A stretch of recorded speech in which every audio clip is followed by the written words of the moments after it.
Hello guys, hello, this is for Capricorn. Capricorn, welcome dito sa aking channel, Kapalaran 888. Welcome.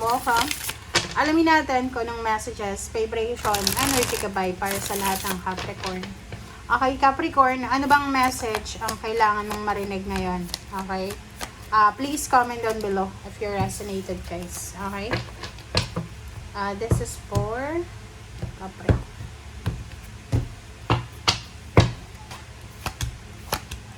Okay, first two cards natin is number 2, High Priestess, and 3 of Swords. So, sinasabi ng bara sa'yo dito na Capricorn, this is for the future to. So, ihanda mo yung sarili mo. You need to prepare yourself kasi there's a hidden heartaches na paparating sa'yo. So, kung wag tayong makampante, parang ganun, Capricorn. Like, parang sasabihin mo, nako, sa love life, sigurado ako na hindi mag-cheat sa akin yung asawa ko, ganito. Wag tayong masyadong pakampante. Okay? So, dito sinasabi na bantayan mo. You need to maging aware ka, paggandaan mo itong heartbreak na posibleng darating sa'yo. There's a hiwalayan, parang ganon. 5 of Cups and 5 of Wands. So, sa nakikita ko sa'yo dito, may mga away gulo na posibleng nangyari sa'yo sa past. Okay? Or mangyayari pa lang na posibleng pagsisisihan mo to. So, ganito yon Capricorn. So, halimbawa may asawa ka, may karelasyon ka. Siguro, napabayaan mo yung relationship mo kasi, work eh. Yung Capricorn, ganon, trabaho, puro lang trabaho, puro lang pera, puro lang success yung nasa isip nyo. So, siguro yung na-neglect mo yung relationship mo. And then, na-fall out of love yung karelasyon mo, and nag-away kayo. Tapos, akala mo, since yung karelasyon mo ay mabait, yung palagi kang, yung bagang, pinapalampas lahat ng mga ginagawa mo, nagkakamali ka. Kasi there's a time na posibleng isang away lang, na simpleng away lang. Like for example, nag-away lang kayo tungkol sa ballpen. Nag-away lang kayo dahil sa baso.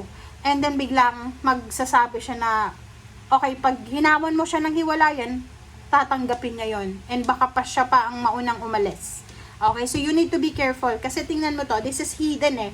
Nakatago to, parating pa lang. So, posibleng masasaktan ka, manghihinayang ka kasi simpleng away lang, naghiwalay kayo.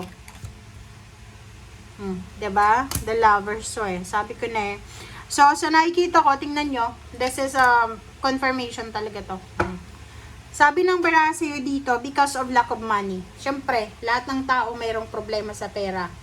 Pero ikaw, nasobrahan ka ata sa trabaho. Nasobrahan ka sa, na-neglect mo yung relationship mo. So, kaya ganon. Dahil sa sobrang paghahabol mo, pag-chase mo ng King of Pentacles, yung pera, katanyagan, fame, favor, victory and success, para matapos yung problema mo sa salapi na neglect mo yung relationship na pwedeng mauwi sa hiwalayan.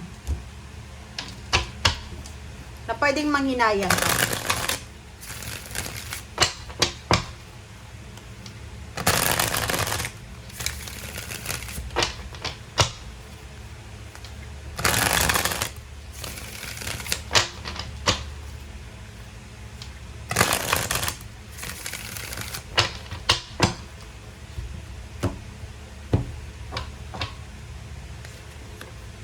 Okay, 3 of Gabriel, prosperity arising from wise planning. So, dito sinasabi ng baraha sa'yo na doon sa mga Capricorn na marami kayong plano sa buhay. Sinasabi ng baraha sa'yo dito na planuhin nyo daw ng maayos, ng mabuti, maging positive kayo sa mga plano nyo, makukuha at makukuha nyo. Like for example, gusto mong mag-travel, gusto mong umalis, gusto mong pumunta sa lugar na hindi mo pa kabisado. Okay lang daw yun. Okay, as long as napag-aralan mo siya. Like, for example, hindi ka naman siguro pupunta ng ibang bansa na hindi mo alam yung konting basic language lang ng greetings na hi, hello, diba? Siyempre, kailangan mong pag-aralan yun. Okay, so trabaho, like, kung mag-a-apply ka ng trabaho, hindi ka naman mag-a-apply, no? Wala kang knowledge about sa company or about sa trabahong ina-applyan mo. Ganun lang yun. Okay? So, sinasabi ng bara, may mga may iba sa inyo. Kasi yun nga sabi ko dito, this is future ha. Ito, yung current. Sinasabi ng barahan na marami kang rason para mag-celebrate sa ngayon. So, may mga happy announcement about sa mga friends mo. So, yung mga friends mo pwedeng ikakasal, pinsan mo pwedeng buntis, mga anak, parang ganon. Seven of Michael, so sinasabi ng baraha sa'yo na kung medyo naguguluhan ka, confused ka, or nasa crossroad ka, hindi mo alam kung ano yung gagawin mo, sinasabi ng baraha sa'yo dito na kailangan mo munang pag-aralan ang sitwasyon. If you're planning na mag-launch ng business, hanggat hindi mo alam kung paano or hindi mo pa inaral ang business na to, wag kang magmamadali or wag kang mag-take ng risk. So, ang sabi ng Seven of Michael, if you are not sure, mag-aral ka. If you are not sure, magtanong ka sa mga dalubhasa. And pag-aralan mo, yun yung pinaka-importanting kailangan mo doon na gawin is pag-aralan mo kung ano yung mga bagay-bagay na gusto mo. Okay? Nasimulan. Okay, Three of Ariel. So, yun. Gawin mo kung ano yung gusto mo, kung ano man yan, na personal, career, or personal man, or spiritual, whatever man. So, nasa sayo yan. Nasa sayo yan. Diskarte mo na yan kung anong gusto mo. Alright. Another is Eight of Gabriel. So, dito, sinasabi ng barahan na isang napakabilis na resulta ang posibleng matatanggap mo. Isang importante, napakabilis na text, chat, call, email ang matatanggap mo. Confirmation. And change your life, number 16, Archangel Chamuel. So, dito sinasabi ng barahan na isang napakabilis na revelation na posibleng magbigay sa iyo ng freedom. And sinasabi ng barahan sa iyo dito na may magbabago or there's an opportunity na pwedeng magdala sa iyo ng pagbabago sa buong buhay mo. Okay?